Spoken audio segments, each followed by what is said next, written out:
Kembali bersama kami di Prime Time News. Pemirsa, dalam menghadapi pemilu 2024, Partai Hanura menegaskan selalu berpihak kepada rakyat dan fokus untuk menggali kemakmuran daerah. Rekan Yohana Margareta akan mengulasnya bersama dengan Ketua Umum Partai Hanura, Osman Sabtaodang. Ya, baik, terima kasih.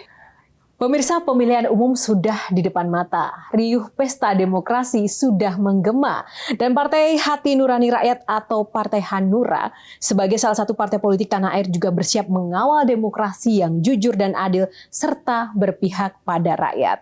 Nah, salah satunya adalah dengan beragam strategi yang dapat membawa kesejahteraan untuk daerah. Langsung saja saya ingin ajak Anda untuk berbincang langsung terkait dengan persiapan Partai Hanura ini jelang pemilu 2024 langsung dengan Ketua Umum Partai Hanura Bapak Osman Sabtaodang atau akrab disapa Pak Oso. Pak Oso, apa kabar? Baik, baik. Sehat, semangat jelang pemilu 2024? Alhamdulillah. Nah, ini suasana kebatinan ini kan kalau Pilpres tinggal menghitung hari ini, Pak. Seperti apa, Pak? Suasana hatinya? Ya, seperti yang kamu pikir. Berarti deg-degan, panas, tegang, atau gimana, Pak? Oh, kamu deg-degan ya? Ya, soalnya kan dinamikanya begitu luar biasa. Ya, itu soalnya rakyat banyak tertipu dengan situasi, kondisi pada saat ini. Apa yang paling menarik menurut Bapak dari Menurut pemilu kali ini? saya, ada perubahan di dalam saya mengikuti berulang kali pemilu, ya, dari tingkat semua kepresidenan, pemilihan presiden itu saya selalu mengikuti sejak zaman Soeharto, ya, lantas zaman Habibie, zaman Gus Dur, zaman Megawati, ya, lantas SBY, ya, lantas kemudian sampai dengan Jokowi. Jadi perkembangan itu semua saya mengikuti, dan saya kan orang berpolitik baru 55 tahun. Merendah ya kan? untuk meninggi ini namanya, Ya, Pak. bukan. Ini faktanya begitu. Saya pernah menjadi anggota, ya, fraksi utusan daerah. Dari sebelum menjadi fraksi, dari mulai forum utusan daerah yang dibentuk, sampai kita membentuk fraksi utusan daerah. Dan saya menjadi wakil ketua MPR tahun 2004. Terus kemudian saya terpilih lagi 2014, 2019 menjadi wakil ketua MPR, bahkan merangkap menjadi ketua DPD RI. Itu faktanya pengalaman politik saya dengan melihat situasi perjalanan politik Indonesia dari 99 sampai ke 2024 ini. Jadi dari pengalaman yang luar biasa 55 tahun itu enak zaman siapa, Pak? Yang paling nggak enak pemilunya zaman sekarang ini. Zaman sekarang? Ya. Kenapa, Pak? Apa yang Karena menjadi ada concern Bapak? situasi yang mencekam, ya. Ya, orang boleh aja bilang saya harus jujur kepada rakyat. Saya harus ceritakan rakyat pusing melihat situasi seperti ini. Padahal beberapa pemilu-pemilu yang lalu nggak pernah ada seperti sekarang ini. Kenapa? Karena ada prediksi-prediksi yang dibikin, terutama dalam survei. Survei begitu dominan, ya, seolah-olah survei itu yang menentukan. Padahal yang menentukan bukan survei, suara rakyat. Rakyat yang menentukan nanti pada saat survei itu hanya prediksi. Nah, prediksi itu kan bisa dibayar, bisa juga tidak. Tapi kalau membangun satu prediksi yang seperti ini sekarang, wah, ini tidak menguntungkan bagi bangsa ini. Karena prediksi itu harus membangun keseimbangan. Namanya juga prediksi. Nah, dengan dinamika yang seperti itu, apa strategi Hanura untuk mempersiapkan pemilu 2024 Hanura atau tidak Pilpres akan nanti? berpihak kepada survei. Satu. Kedua, Hanura berpihak kepada rakyat. Dua. Kenapa Hanura berpihak kepada rakyat? Karena rakyat itulah yang menentukan hidupnya. Rakyat itulah yang menilai semua kejadian-kejadian dari awal sampai menjelang pemilu itu sendiri. Ya. Dan rakyat ini sekarang tidak bodoh. Rakyat itu bisa aja bilang aku pilih ini. Karena apa? Karena dia takut, karena dia merasa tertekan, karena pengaruh, Tapi hati nuraninya kan belum tentu. Nah, ini Di juga dalam kotak pemilih itulah yang menentukan dia pilih siapa. Lantas bagaimana cara mengontrolnya? Ya, nah, itu urusannya KPU. Nah, ini bicara soal keberpihakan kepada rakyat yang juga digaungkan oleh Partai Hanura sendiri. Akhir Desember lalu di Cirebon, Jawa Barat, Bapak juga mengatakan bahwa Indonesia akan makmur jika daerah-daerah makmur. Mengapa demikian, Pak? Memangnya menurut Bapak sekarang daerah-daerah belum makmur? Karena saya sejak awal, saya telah menghibahkan diri saya kepada utusan daerah. Dulu nggak ada utusan daerah. Setelah saya berada dengan teman-teman di utusan daerah, itu terbentuk utusan daerah yang namanya Dewan Perwakilan Daerah sekarang ini. Itu saya termasuk membentuknya. Jadi apa? Karena daerah itu memerlukan dukungan. Dukungan untuk menghidupkan potensi daerahnya masing-masing. Sehingga bisa memakmurkan daerahnya. Maka bila mana daerah makmur, baru ada Indonesia makmur. Bukan Jakarta makmur terus Indonesia makmur. Ya, bukan. Jangan Anda salah. Orang boleh bilang hidup di Jakarta hebat, enak, senang. Tapi kita mesti tanya, daerah bagaimana? Nah, selagi pemimpin-pemimpin itu tidak memikirkan tentang kemakmuran daerah, jangan mimpi daerah ini akan makmur. Indonesia makmur. Nah, itu juga yang diinginkan oleh Partai Hanura untuk membangun daerah. Itu artinya tagline-nya itu akan dimulai dari mana, Pak? Sekarang dari luar Jawa dulu atau dari Jawa dulu? Loh, kita mulainya harus bersamaan dari mana saja. Nggak bisa kita mengalokasikan suatu daerah. Contoh ini, sekarang DKI ini makmur. Apa di sebelah DKI Jawa Barat itu makmur sudah? Saya mau tanya. Belum sepenuhnya. Nah, kalau Anda bilang belum, bagaimana dengan daerah lain yang jauh dari DKI? Lantas tiba-tiba ada daerah lain yang makmur. Loh, kenapa? Kenapa? Harus ada pertanyaan. Jadi harus membangun sistem yang jelas bagaimana mengatur pemerataan pembangunan daerah itu sendiri oleh pemerintah pusat ini. Karena uang itu diatur oleh pemerintah pusat, bukan daerah. Daerah itu ada kepanjangan tangan pemerintah pusat. Yang kasihan, ada daerah-daerah tertentu nggak bisa dibangun karena nggak cocok, karena dikuasai oleh partai A. Wah, itu nggak boleh dibangun. Kalau bangun, partai B yang mengusulkan, nggak benar ini. Pemerataan itu harus ada di kekuasaan seorang presiden yang bisa memerintahkan rakyatnya, ya anggotanya, parlemennya, sampai ke tingkat daerah untuk memakmurkan daerah. Itu yang saya dukung. Lalu bagaimana ketika kalau dengan sistem sekarang itu kan pemerataan dimulai dari luar daerah. Walaupun tadi Bapak menyampaikan bahwa pengembangan bisa dari mana saja. Sekarang dari luar daerah, ibu kota pun juga dipindah ke Kalimantan Timur. Artinya apakah itu juga Bapak sepakat dengan sistem atau strategi seperti itu? Apa saja sistem yang memakmurkan daerah, saya setuju. Yang memakmurkan daerah, saya setuju. Apa saja. Catatannya apa, Pak?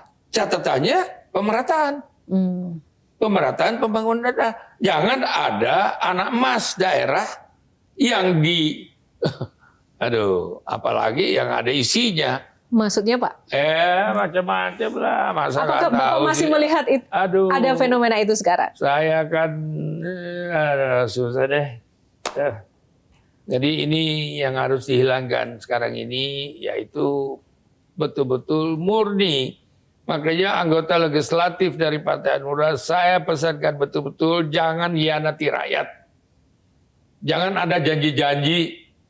Saya mau tanya, setelah mereka jadi ke pusat ini, ada nggak 100% berpihak kepada daerah? Belum tentu kan. Yang dipikirkan bagaimana membesarkan partainya. Oh, partai saya kecil nggak apa-apa. Tapi isi dari inspirasi rakyat itu yang harus dibesarkan. Ya, satu lagi Pak, bagaimana Bapak menggandeng seluruh partai agar memiliki visi yang sama dengan Hanura? Saya memilih partai yang bisa saya ajak ngomong, siapapun partainya. Jangan partai merasa dirinya besar, terus dia menganggap dirinya yang paling benar, nggak mau saya. Saya juga mempunyai prinsip-prinsip di dalam mendirikan sebuah partai ini, menjalankan tugas yang diamanahkan oleh seluruh anggota partai seluruh Indonesia, terutama DPD saya yang begitu mencintai partai ini, itu yang saya dengar. Bukan yang saya dengar dari instruksi-instruksi orang yang nggak karuan. Nggak bakalan. Kenapa? Saya percaya dengan ketua-ketua DPD saya seluruh Indonesia. Mereka bekerja keras. Mereka diganggu pernah. Masalah mereka sudah lama diganggu, sudah selesai. Dan mereka tahu mereka punya harga diri. Dan mereka memperjuangkan kepentingan daerahnya masing-masing. Itu yang saya bangga. Baik, terima kasih Pak. Kita akan jeda dulu, jangan diungkap sekarang. Kita akan jeda dulu pemirsa, perbincangan dengan Ketua Umum Partai Hanura masih akan berlanjut sesaat lagi. Tetaplah bersama kami.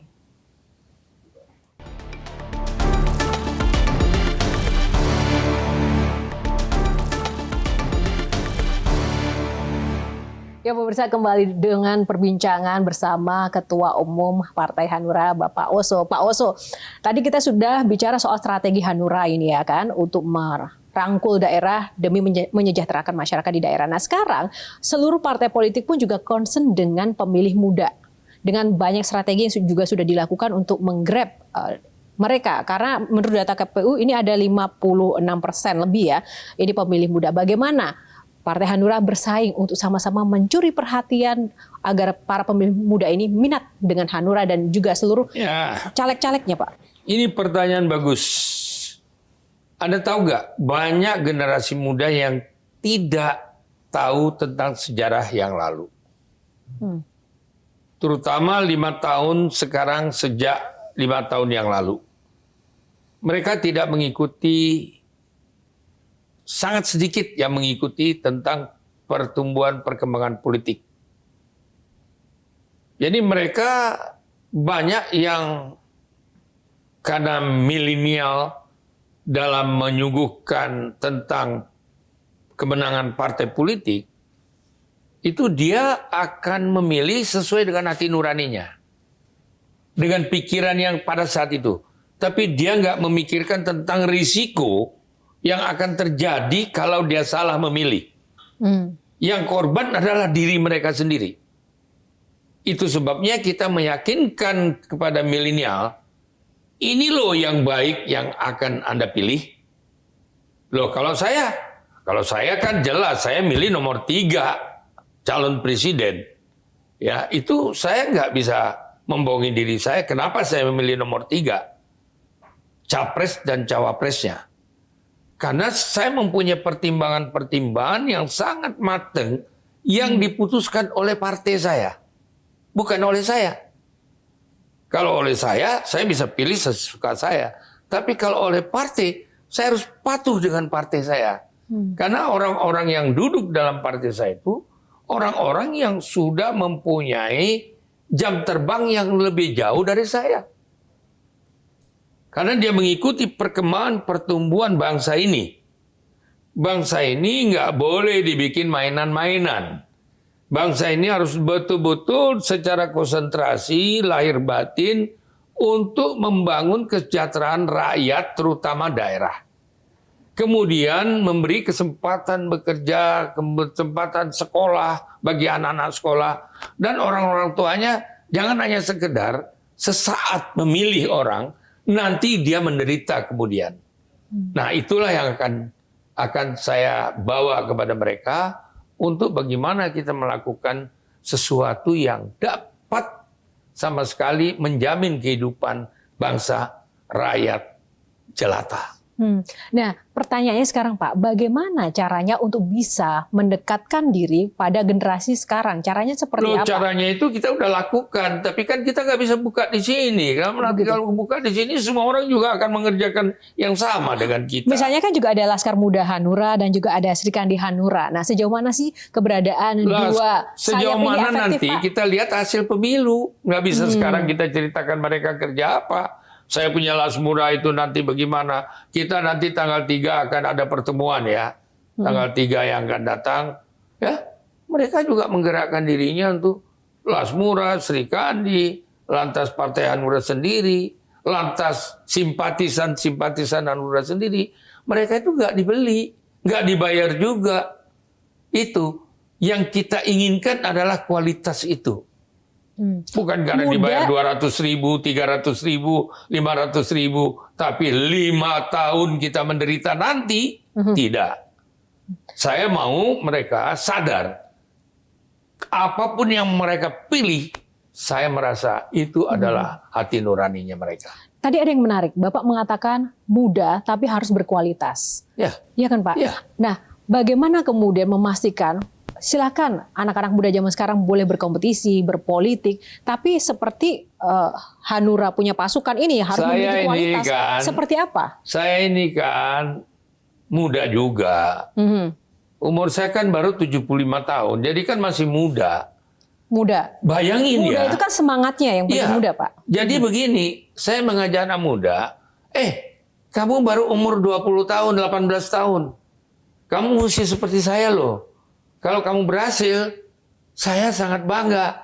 Tapi jangan kamu berhasil karena minta didorong, bukan karena dirimu sendiri. Jadi anak muda yang sekarang ini cerdas. Lebih cerdas pada waktu kita seumur dia dulu. Dia lebih pinter ya menganalisa secepat itu dibandingkan kita pada umur 18 tahun seperti mereka. Artinya umur dan jam terbang itu lebih penting mana, Pak? Umur dan jam terbang. Jam terbang itu lebih penting. Jadi, if you learn by book, you only people biasa. If you learn by experience, you really master. Jadi kenapa ada filosofi itu? Kalau kamu belajar dari sekolah, kamu biasa saja jadi title A, B, C. Tapi kalau kamu punya experience, you more better than itu title. Karena kalau kamu punya title tapi kamu nggak punya pengalaman, itu anak muda. Ya, tapi ada anak muda dia nggak punya title, tapi dia punya pengalaman. Hargai dong dia, ya kan? Karena dia punya kemampuan kerja. Artinya, jadi banyak orang-orang yang bekerja nggak punya title, tapi kalau nggak ada dia, perusahaannya nggak jalan. Okay. Muda, berkualitas, dan memiliki pengalaman. Persis. Itu yang harus... Experience yang harus diutamakan. Nah, itu juga nanti akan mempengaruhi ya pemirsa dengan hasil pemilu nanti akan seperti apa nih. Nah, terkait dengan hasil pemilu atau pilpres yang akan datang nih Pak. Ini Hanura juga membuat Badan Saksi Nasional yang diterjunkan untuk setiap TPS untuk mengantisipasi kecurangan pemilu. Bahkan Partai Hanura sudah menyiapkan 1,6 juta saksi. Nah, kenapa sebanyak ini Pak? Apakah Anda melihat ada potensi kecurangan yang masif? Bukan. Mau curang mau enggak, kita harus menyiapkan saksi. Karena bagaimana kita membuktikan bahwa kita punya suara ada di situ kalau kita nggak punya saksi? Itu pengalaman kita berpuluh-puluh tahun selalu masalah saksi. Kenapa? Yang menjadi masalah utama saksi ketika ada perbedaan hasil suara. Maka itu kan ada katanya, saya nggak menuduh ya, ada pencurian suara, ada hilang suara. Itu kenapa? Nggak ada saksi dan nggak ada bukti. Nah kalau sekarang nggak bisa dong. Umpamanya di satu TPS, kita punya ada 20 suara, 30 suara di situ. Kita kan catat, lantas kita foto dari yang ditulis oleh KPU, ya, disaksikan oleh KPU di TPS itu. Sekarang itu dasar untuk kita membuktikan bahwa ini loh yang benar, karena itu bukti, fakta. Jadi kita harus perlu saksi. Jadi ya. Kalau partai lain mau kirim saksi ya nggak apa-apa, sama-sama. Kita kan sama-sama menulis gitu. Ada nggak sih Pak mungkin kekhawatiran terkait dengan mungkin dengan sistem penghitungan suara atau perkembangan teknologi dan alat-alat ya itu bisa saja nanti menjadi salah satu penghambat mungkin suara partai-partai tertentu bisa aja berkurang. Ada nggak antisipasinya menghadapi semua bisa terjadi, itu? Semua bisa terjadi, tapi kita nggak mau itu terjadi. Itu sebabnya kita taruh saksi. Saksi kita harus ada. 1,6 juta tuh nggak sedikit loh. Ya, kita mewajibkan kader-kader kita melakukan hal ini untuk menjaga ya kemungkinan-kemungkinan yang akan terjadi. Jadi itu termasuk kita mengawasi juga semua, KPU kita awasi, Bawaslu juga kita awasi, ya kan? Kita sendiri kita awasi. Dan partai lain apalagi perlu kita awasi. Begitu. Saling mengawasi. Dan mereka juga melakukan hal itu boleh-boleh saja. Sah saja. Gitu. Baik, memang Pilpres 2024 ini sangat menarik. Tidak hanya masalah nanti kemudian hari H pemilihan atau pemungutan suaranya pemirsa, tapi menjelang Pilpres atau pemilu itu sendiri, yaitu debatnya juga kemarin pun dan bahkan yang akan datang juga sangat menarik perhatian. Nah, kita mau mengulas lebih dalam lagi bersama Pak Oso, namun seusai jeda, tetaplah bersama kami.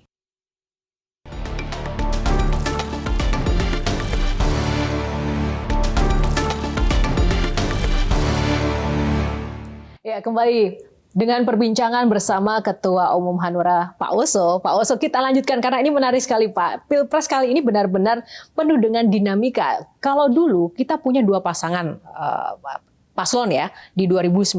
Nah, sekarang ada 3. Menurut Bapak seperti apa ini, Pak, dinamikanya? Lebih seru atau mungkin seperti apa? Karena kalau dulu itu Ya, masyarakat sangat terbelah, terkotak-kotakan. Ya, Kalau sekarang seperti apa?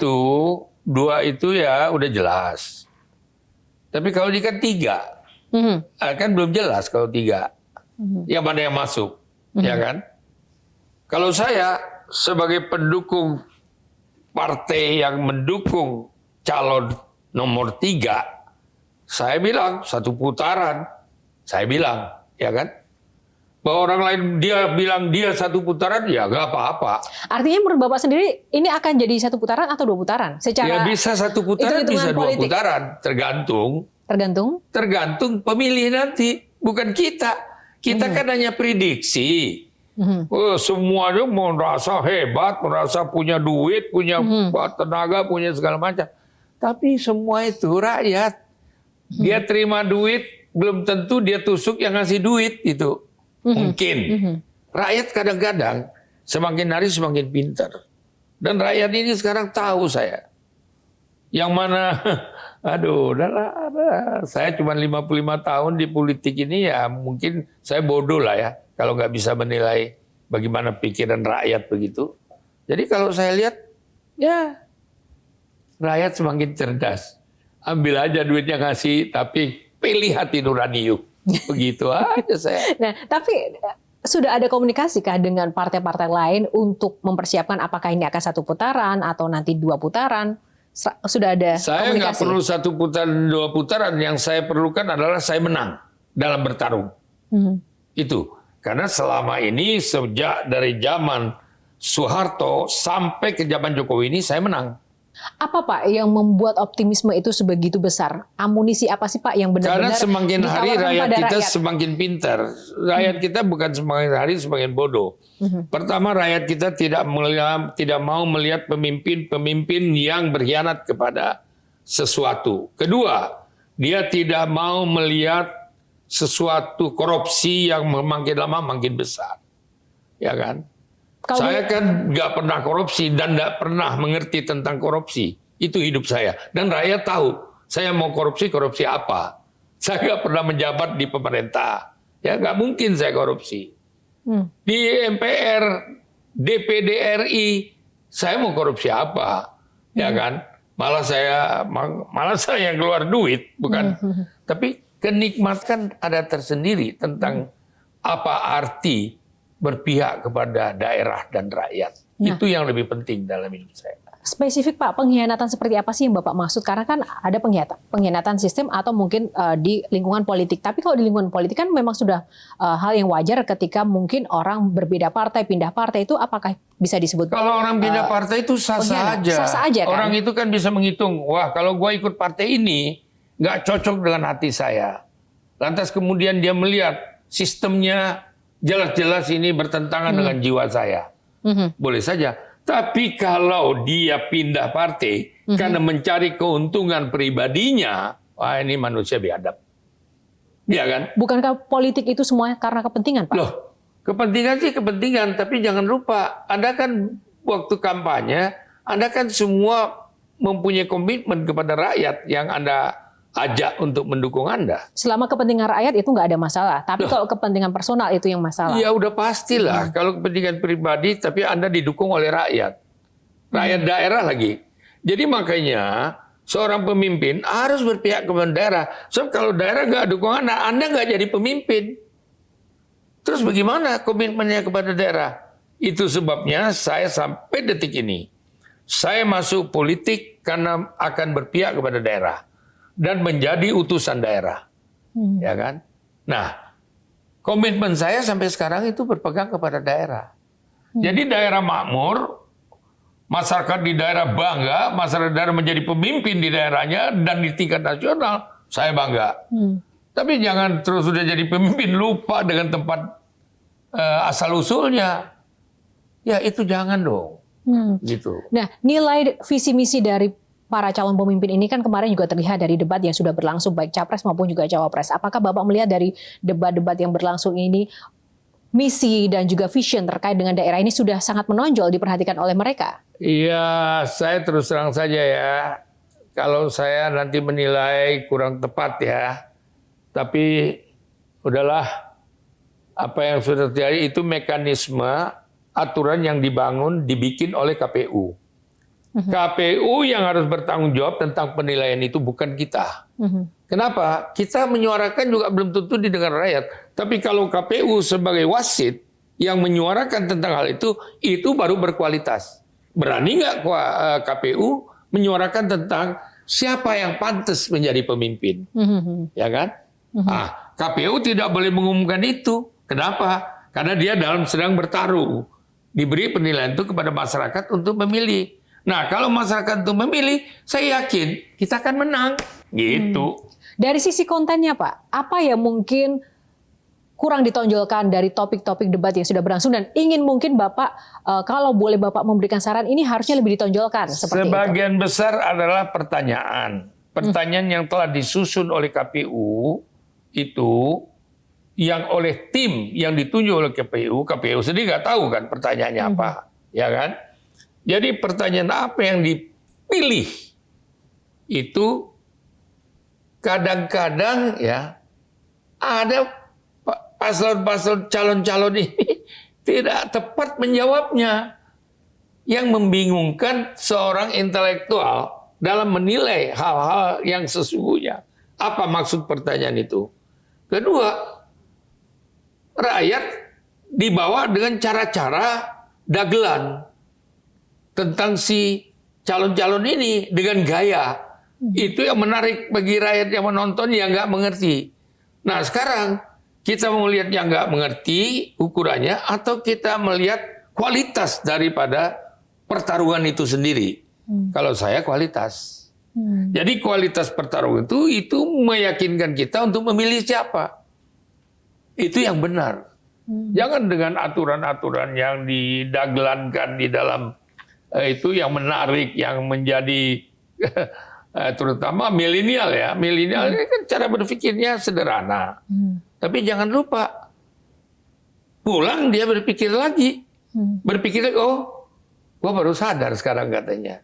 Oh, nanti gue pilih yang ini aja. Itu, begitu. Oke, satu lagi Pak. Ini terkait tadi pernyataan Bapak adalah banyak yang kemudian pihak-pihak kemudian memanfaatkan masyarakat yang tidak mengerti, khususnya masyarakat di daerah. Yang sementara daerah sendiri memiliki kunci besar untuk menentukan masa depan bangsa juga. Bagaimana kemudian Hanura dan Bapak juga memastikan bahwa masyarakat daerah ini memiliki pengetahuan dan juga harus ada sosialisasi yang mumpuni dan cukup seperti itu, Pak? Itulah saya bilang bahwa ini kan rahasia kita. Bagaimana bekerja untuk masa kita ceritakan bagaimana cara kita kerja kepada masyarakat daerah terus kemudian nanti orang dia akan bikin begini, saya akan melakukan. Kalau gitu pertanyaannya sektor apa yang sebenarnya mendasari bahwa daerah ini masyarakat daerah juga harus memiliki pemahaman yang cukup? Apakah mungkin faktor pendidikan harus ditingkatkan atau apa yang menurut Bapak? Banyak soal yang bergantung dengan kepentingan daerah itu sendiri karena daerah itu sendiri mempunyai pemimpin-pemimpin tokoh-tokoh daerah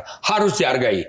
Tokoh-tokoh daerah itu jangan dianggap orang-orang itu yang di pinggir, yang terus kemudian di masjid, di gereja, di topekong atau di mana-mana itu tempat umat beragama.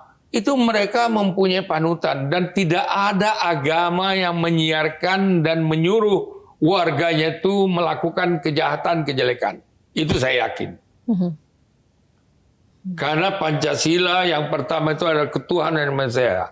Ketuhanan yang Maha Esa itu adalah merangkum semua umat beragama. Jadi nggak ada sesuatu kekuatan agama ditonjolkan untuk melakukan kepentingan-kepentingan politik. Dan saya yakin bahwa rakyat Indonesia telah matang tentang ini. Sama dengan apa yang dilakukan Nabi Muhammad SAW waktu hijrah dari Mekah ke Madinah. Itu dia kumpulkan semua umat beragama. Bukan hanya Islam. Dia bangun Madinah. Di situ ada Kristen, Katolik, Hindu, Buddha, Quraisy, ya. Semua itu, wah, segala macam itu. Nabi Muhammad mengajak semuanya membangun Madinah. Dan dia satukan semua umat beragama di situ untuk membangun Madinah. Jadi Madinah bukan dibangun oleh umat Islam sendiri.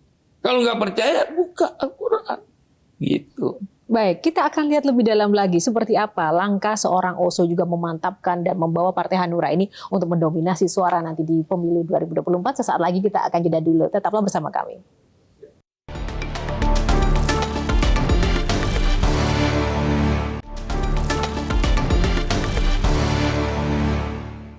Ya pemirsa, kembali bersama saya Yohana Margareta dan masih bersama dengan Ketua Umum Partai Hanura Bapak Oso. Pak Oso, kita lanjutkan kembali. Nah ini kita mau ngobrol soal Ganjar Mahfud ini, ya kan, Capres dan Cawapres nomor 3. Nah sejauh mana nih Bapak optimis nomor 3 ini akan benar-benar bisa menguasai seluruh lini kategori suara? Saya mengenal Ganjar bukan sekarang. Dan saya mengenal Mahfud juga bukan sekarang. Ya, saya tahu pribadi mereka berdua. Dan begitu mereka dicalonkan berdua, saya langsung menyatakan dukungan bersama anggota partai saya di seluruh Indonesia. Jadi saya Zoom, ya, saya bicara dengan Ketua DPD seluruh Indonesia. Saya tanya mereka, begitu Ganjar dicalonkan oleh PDIP, semuanya mendukung. Apalagi kemudian dengan Mahfud MD. Dua-duanya saya kenal. Saya kenal. Waktu Ganjar di DPR, saya di DPD. Waktu itu anggota DPD RI, ya, utusan daerah. Masih utusan daerah itu. Nah, terus Mahfud, ya, saya kenal Gus Dur, kenal Mahfud. Mahfud nggak bisa dipisah dengan Gus Dur. Karena zamannya Gus Dur, itu Mahfud diangkat menjadi Menteri Pertahanan. Saya bingung, kok Mahfud diangkat menjadi Menteri Pertahanan? Apa bisa? Ternyata bisa. Dan Mahfud, waduh, memang ini anak cerdas. Nah, tapi yang berkembang sekarang Pak Mahfud besok isunya akan mundur dari kabinet. Bapak setuju nggak? Itu Pak soal Mahfud mundur nggak mundur itu dia tunggu aja orang lain mundur. Ngapain dia mesti mundur? Karena dia lebih penting dari yang lain. Karena dia Menko Polhukam. Jadi dia jangan mundur dulu sebelum yang lain mundur. Artinya, kenapa? Karena yang lain ini ya justru sebagai ketua-ketua partai. Jadi kalau yang menteri-menteri sebagai ketua-ketua partai ini yang langsung memanfaatkan itu, Mahfud harusnya mengawasi. Tapi Mahfud kan orangnya fair. Dia nggak juga menekan pada menteri-menteri yang lain. Beliau ya mengatakan, jangan dia dipaksa mundur dong. Beliau mengatakan bahwa beliau akan mundur untuk memberi contoh kepada menteri-menteri lain. Bapak setuju nggak dengan langkah Pak Mahfud? Memberi contoh mengerti, memberi contoh menyetujui. Tapi juga harus dilihat saatnya kapan. Jangan saatnya sekarang di mana menteri-menteri pada kampanye. Dengan caranya menggunakan fasilitas. Mahfud kan nggak pernah menggunakan itu. Ya kan? Lalu menurut Bapak, memangnya kapan waktu yang tepat untuk para menteri ini mundur? Apakah setelah Pilpres ya, ini atau kan seperti begini. apa, Pak? Sekarang kan tinggal berapa hari lagi, 12 hari. Ya mestinya semuanya mundur lah. Sama-sama mundur, bagus tuh. Ya kan? Cuti umpamanya. Ya kan? Tinggal, kok susah amat sih? Semuanya serempak begitu, lebih bagus. Jangan satu mundur, satu enggak. Waduh, itu nggak benar gitu, ya. Apa sih Pak saran Bapak untuk para pejabat publik dan pejabat kalau negara yang ini ikut serta ketika di dalam perhelatan campaign, pemilu seperti ini? Untuk seluruh peserta dalam campaign yang duduk dalam kabinet, saya harapkan mereka mundurlah semua. Dan mereka bekerjalah untuk dirinya masing-masing. promosi lah, nggak apa-apa. Ya jangan sambil jalan, sambil kerja, sambil promosi gitu. Menurut Bapak banyak yang seperti itu? Ya nggak tahu. Saya nggak tahu. Pikir aja sendiri deh semua rakyat gitu. Jangan kita yang mikir. Rakyat suruh nonton itu di TV apa yang dilakukan. Apa yang diberitakan.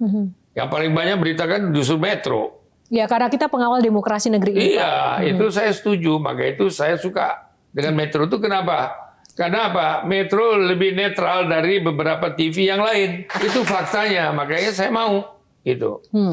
Oke.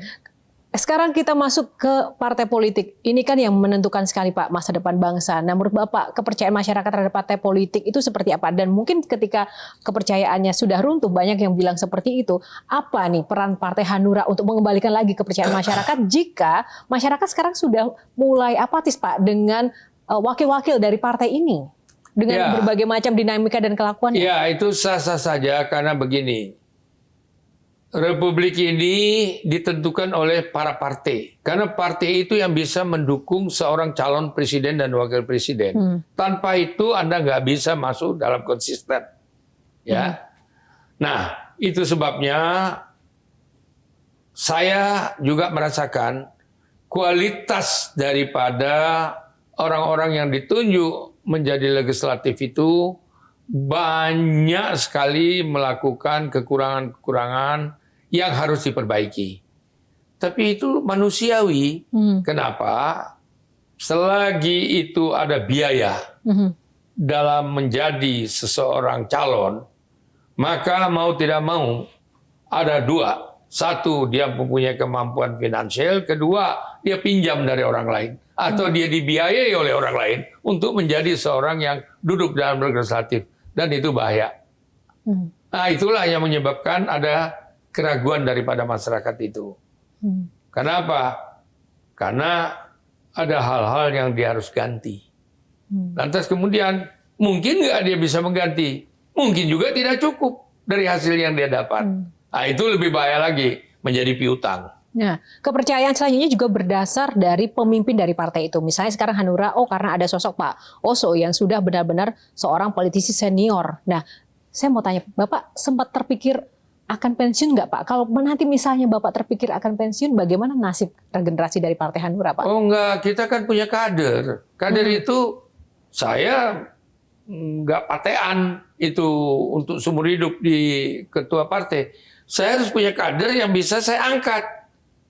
Bukan turunan saya, enggak. Bukan turunan Bapak? Anak saya, tidak ada yang di partai saya. Ya, enggak boleh. Bahkan yang di partai lain saya suruh keluar. Dulu anak saya wakil ketua umum partai. Saya suruh keluar. Kenapa? Jangan sampai you nanti bertarung dalam keluarga, saya bertarung juga dalam keluarga. Kan konflik jadinya. Konflik of interest. Saya dengan anak, mana mau saya. Terus saya minta dia untuk keluar. Keluar dia. Sementara itu Bapak menelurkan nilai-nilai tentang politik ke keluarga, apakah juga Bapak berharap bahwa akan ada penerus mungkin dengan jalan yang berbeda bagi keluarga dan saya lebih putra-putri? condong memberikan penerusan ini kepada orang lain, bukan saya, bukan anak saya, enggak. Jadi bukan tipe saya yang kasihlah orang berpolitik lain gitu ya, yang berjuang bersama-sama saya, yang juga dinilai oleh semua anggota daripada kader seluruh Indonesia, anak ini yang pantas menjadi pemimpin menggantikan saya.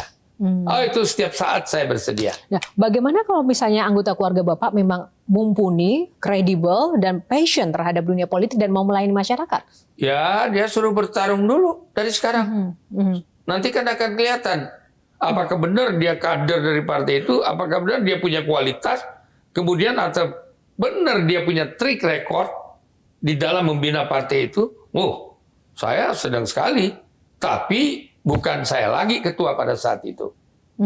Jadi ada tapi kalau tahapan dan saya proses. sekarang menjadi ketua terus saya mengatur supaya anak saya menjadi menggantikan saya, enggak deh. Ya, Okay. enggak. Artinya ada etika yang harus dijaga, begitu Nah ya Pak? itu kalau you bicara etika ya saya suruh orang lain yang menilai, jangan saya. Bagaimana sih seorang Pak Oso ini melihat Indonesia di masa yang akan datang Pak? Saya kan orang Indonesia asli. Ya orang Indonesia asli yang patuh kepada aturan-aturan yang ada di Indonesia dan aturan yang sudah dibikin oleh lembaga kita itu adalah aturan yang benar. Walaupun ada sebagian dilakukan kesalahan-kesalahan, itu manusianya sendiri yang harus bertanggung jawab. Tapi undang-undang yang dibangun oleh bangsa kita, oleh DPR RI kita, itu sebetulnya benar. Cuman menjalankannya benar apa enggak gitu. Jadi itu yang saya inginkan adalah semua daripada undang-undang yang telah terjadi itu harus dijalankan dengan benar. Nah itu yang harus diperbaiki. Terakhir Pak, pesan untuk generasi muda, masyarakat di luar sana, ini jelang pesta demokrasi yang akan kita hadapi, tinggal menghitung hari. Saya sederhana, kalau Anda mau lebih baik, pilih nomor 10, toblos nomor 10 waktu pemilu tanggal 14. Kenapa? Karena itu masa depan kalian. Kenapa juga saya mengatakan masa depan kalian? Karena di dalam tempat saya, di dalam partai saya, komunikasi secara demokrasi itu berjalan dengan tulus dan ikhlas. Dan lahir batin berdasarkan hati nurani. Baik, terima kasih Pak Oso. Ya, pemirsa, demikianlah perbincangan dengan Ketua Umum Partai Hanura Bapak Osman Sabtaodang, dan semoga bermanfaat untuk Anda. Saya Yohana Margarita undur diri. Terima kasih atas kebersamaannya. Sampai jumpa lagi. Terima kasih Pak Oslo. Terima kasih. Terima kasih, luar biasa.